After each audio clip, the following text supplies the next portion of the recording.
இன்னைக்கு லஞ்ச் என்ன செஞ்சிருந்ததுன்னு பார்க்கலாமா? மக்லூபா.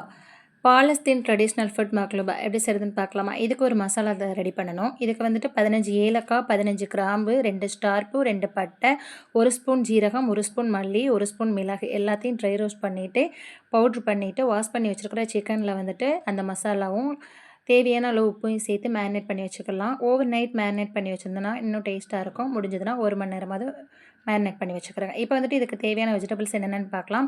நான் கொஞ்சோண்டு காலிஃப்ளவர், ஒரு கேப்சிகம், ஒரு கேரட், ஒரு கத்திரிக்காய், ஒரு உருளைக்கிழங்கு, ஒரு கேரட் இதெல்லாம் கட் பண்ணி வச்சுருக்கேன். உங்களுக்கு பிடிச்ச ஷேப்பில் கட் பண்ணிக்கிறேங்க. அதை ஒன் பை ஒன்னாக நம்ம ஃப்ரை பண்ணி எடுத்துக்கிறணும். அதுக்கப்புறம் வந்துட்டு 2 ஸ்பூன் பட்டர், 2 ஸ்பூன் நெய் சேர்த்துட்டு நம்ம மேரினேட் பண்ணி வச்சுருக்கிற சிக்கனை வந்துட்டு ஒரு 5 நிமிஷம் நல்லா கிளறி விட்டுக்கலாம். நெய்யிலேயே கிளறி விட்டுட்டு அதுக்கப்புறம் அரிசிக்கு தேவையான தண்ணி வந்துட்டு நான் சரி தண்ணி வச்சுருக்கேன். அதை ஊற்றி நம்ம வந்துட்டு சிக்கனை பாயில் பண்ணி எடுத்துக்கலாம். நான் 1 டம்ளருக்கு 1 1/4 தண்ணி 1 1/4 டம்ளர் தண்ணி வச்சுருக்கேன். இப்போ வந்துட்டு பாயில் பண்ண சிக்கனை எடுத்து நம்ம ஃப்ரை பண்ணுறதுக்காக மசாலா ரெடி பண்ணணும். 1 ஸ்பூன் ஜீரகம், 1 ஸ்பூன் மிளகாத்தூள் போட்டு லைட்டாக எண்ணெய் விட்டு தேவையான உப்பு போட்டு நல்லா மேரினேட் பண்ணி எடுத்து வச்சுக்கலாம். எடுத்து அதையுமே நல்லா ஃப்ரை பண்ணி எடுத்துக்கலாம் ஒன் பை ஒன்னாக. இப்போ வாங்க தனித்தனியாக இருக்கிறவங்கள எல்லாத்தையும் கூட்டு குடும்பமாக ஆக்கிடலாம். இப்போ வந்துட்டு பட்டர் சீட் சேர்த்துக்கிறேன். ஆப்ஷனலில் தான், உங்கள்கிட்ட இருந்தால் சேர்த்துக்கிறேங்க, இல்லைன்னா ஒன்றும் பிரச்சனை இல்லை. அடி பிடிக்காமல் இருக்கும், அதுக்காக தான்.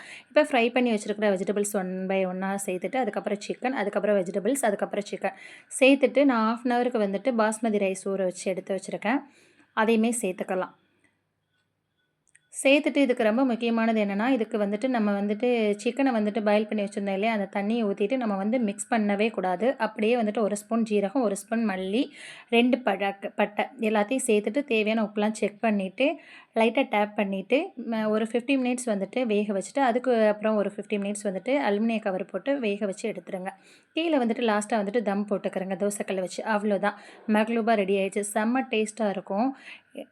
கண்டிப்பாக ட்ரை பண்ணி பார்க்க வேண்டிய ரெசிபி எல்லாருமே. ட்ரை பண்ணி பார்த்துட்டு ஃபீட்பேக் எப்படி இருந்துச்சுன்னு சொல்லுங்கள். இதுக்கு வந்துட்டு மைனஸ் அண்ட் தக்காளி சட்னி இல்லை டொமேட்டோ கெச்சப் இது எது வேணாலும் செஞ்சுக்கலாம். நான் வந்து மந்தி சட்னி இருக்குது இல்லையா, அதுதான் செஞ்சுருந்தேன். செம்ம டேஸ்ட்டாக இருந்துச்சு. கண்டிப்பாக எல்லோரும் ஒரு முறை ட்ரை பண்ணி பாருங்கள். தேங்க்ஸ் ஃபார் வாட்சிங்.